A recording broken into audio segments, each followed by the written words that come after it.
Buford is my favorite kid in Phineas and Ferb, because right behind Doof and Candace, he's one of the more complex characters. He's a bully, yes, but it goes beyond that. He's also a deeply insecure, lonely child who just wants friends but doesn't know how to express it. As he grows up, he matures and becomes someone respected by his peers and fueled by passion rather than hate, leaving his bullying ways behind him. Before we get to that, I will cover all the layers of this Dutch onion. Along with being an intimidating bully, he can be thoughtful and surprisingly insightful. This is the complexities of a grammar school goon, a ham-handed half-pint. Buford, the bully!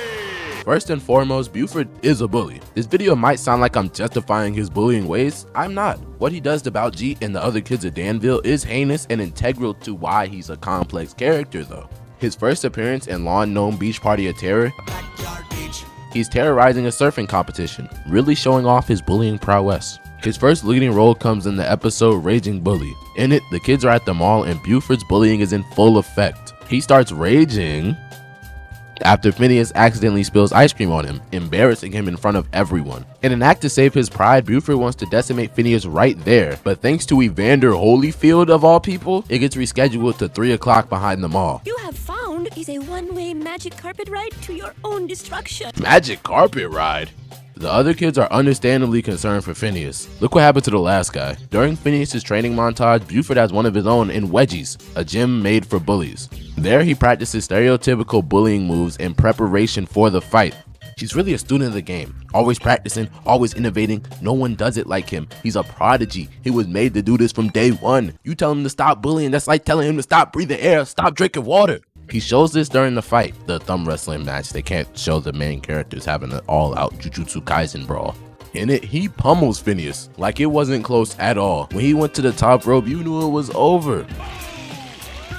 Did this stick in anyone else's brain as gross? The image of his squished thumb haunted me for years. Aside from this, his other bullying feats include stealing his friends' bikes as babies, carrying Baljeet in a baby carrier, giving him massive wedgies, mainly everything he does to Baljeet. This doesn't stop at kids either. In episode Bully Bromance Breakup, he almost intimidated all of Danville for Dr. Doofenshmirtz before changing his mind. He could have been a ruler. In the special Summer Belongs to You, Buford opposes the idea that Phineas and Ferb can have a day longer than 24 hours. He thinks the notion that nothing is impossible as long as you believe is baloney, malarkey, straight and nothing has shown him they can do it, other than all their inventions up until this point. Buford doesn't believe what he's saying, but the bully in him has to oppose. Also, this will break his idea of what a day is, further expanding the limitations he put on Phineas and Ferb. That's why he had a hostile reaction to them. He knew they could do crazy stuff, but this seems reality bending to him. He puts them in a box of able to do anything but still bound by the laws of nature and reality. In the same way, he puts himself in a box of being a big, bad, intimidating bully. I'm not crying. I'm just sweating through my eyes. In the episode Voyage to the Bottom of Buford, we learn the reason he became a bully. One day at a carnival, he won a goldfish and named it Biff. After my mother. Later on, he runs into the local bully who tries to eat Biff. That's not a bully, he's a psychopath. Check his room, I bet there's dead squirrels. This activates the bully powers hidden deep inside Buford, and he puts paws on that boy. It's been history ever since. But let's take a step back. Buford only started bullying out of self-defense. He believes if he doesn't do these things, people will take what he has and eventually do it to him. That is obviously a skewed way of thinking and not acceptable. Not everyone's out to get you, but it does make sense and makes me feel a little bad for him. I feel bad. He was vibing with his fish, and if not for this bully activating the hidden wolf inside him laying dormant, maybe he wouldn't have turned out this way. Yeah, or maybe he would, who knows. No, don't look at me. This transformation made Buford care a lot about his image and reputation. That thumb wrestling match only happened because he felt embarrassed in front of people and wanted to save his pride. Ow, my pride. After Phineas also was embarrassed by ice cream, he let it go. It was never about them, it was about the embarrassment. Now they're even. I wouldn't call leaving him like this even though. In Buford's Confidential, he tells Baljeet, I can't let anyone know I have a heart. It'll ruin my tough guy image. to be a respected bully, you must look and act like an intimidating force, which means Buford must keep most of his interest and emotions to himself in fear of being perceived as anything other than someone who will shove you into a locker. In Phineas and Ferb Christmas Vacation, Buford has a foolproof plan for being on the nice list in time for Christmas. Then right before Christmas, you do one big selfless act of kindness, and Santa will wipe your slate clean. Have you seen this, seen this, seen this, seen my genius, genius, After doing just that, Buford gets his Christmas wish. To be thought of as nice by his friends. See, Buford's friends are the only people close to him. It would make sense he wants them to see him as more than a rude bully, even if that is him like 90% of the time. He's more than that, but he doesn't know how to express it, so he asks Santa for it. That's just sad, man. Baljeet is Buford's main victim, and by a sick twist of fate, also his best friend and sole confidant. Their relationship starts clear and simple. Buford is the big dumb bully, and Baljeet is the scared nerd. But as the show goes on, they develop a friendship. Their dynamic goes from bully and bullied to that one guy who messes with his friends a little too much, but he can take it. After a point, Baljeet could leave at any time. In Bully Bromance Breakup, he does just that after being fed up with Buford for using plastic bags. I will not tolerate your ignorant decision to take plastic over paper. From this moment on, I am no longer your nerd. With his newfound freedom, he feels like he can do anything. He climbs Mount Danville, but something's missing.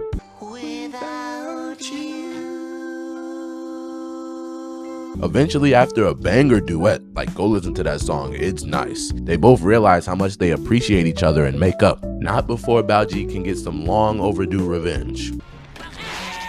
Just be careful, because I worry about you. Baljeet is the only one who knows Buford's deepest, darkest secrets. In Summer Belongs to You, while they're in Paris, You must first cause chaos in Paris. Buford speaks perfect French to obtain fuel. Soupçons d'huile de cuisine que nous pourrions utiliser. This understandably surprises Baljeet. Buford is known for being dumb, which is why he threatens him to keep it a secret. Not one word about this. This actually gets paid off and Buford's confidential. I talked about it earlier when it came to him upholding his bully image. He only tells Baljeet this secret because of her. I am Brigitte. When he was in Paris, separate from Summer Belongs to You, he met Bridget and she changed his life. With her, he read poetry. He was gentle. I clipped my toenails. He learned French for her, but as he got back in the States, he left all that in Paris in favor of his image. Kinda making two different versions of himself, and Baljeet is the only one who knows. Now Baljeet is the only one who understands the whole of what is Buford Van Stomm. This is important because it gives their relationship more depth. It seems like a kid who tolerates being bullied, but it's a personal connection that only they fully understand. They even wrote a single about it. Buford, are you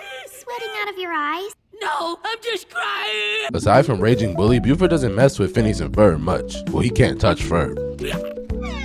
He was all up in my face. In Boys to the Bottom of Buford, they help get Biff back, and I think this signifies the turning point in their relationship from bully to friend. They represent the hope and belief that Buford doesn't have yet. In Summer Belongs to You, he starts to believe that summer is what you make it because of them doing the impossible. He changed his mentality and helped them get back before the sunset. I'm sure this had a lasting impact on him. As for Isabella, their dynamic is a little rocky. By that I mean he's sexist. In Got Game, they both compete in the F Games. After losing, he says losing to a girl doesn't count and refuses to be a good sport about it. I had a wonderful time. I guess you were right. Girls are just as good as boys. Well, he does, but that's because of Doofs and Nader, it doesn't count. As for the rest of the series, she opposes his thinking when necessary. She represents what Buford needs to learn to become a better version of himself, and I think he took her into consideration when transforming into the story of a struggling orphan's transcendental search for meaning in a post-apocalyptic society. The actor age special is set 10 years in the future. Buford has left the bullying ways behind him and is now in tune with who he is. He no longer dresses like Sid and is going to film school. Though he had a different route than most, he was still able to become a respected peer who no longer hides his real self and has dreams that don't involve hurting or torturing people, so I say that's a win. I hope I've done Buford justice in this video. If you like the format, let me know. Maybe I could do other character breakdown analysis, things of that nature. If you like, please like, subscribe, share the video, maybe around. And yeah, more to come in the future. I said it in the last one, and it's been months. And hopefully I'll be back on it. Not hopefully, I will. Thank you. Have a great day. You're amazing, wonderful if you watch this video. I love you. Bye.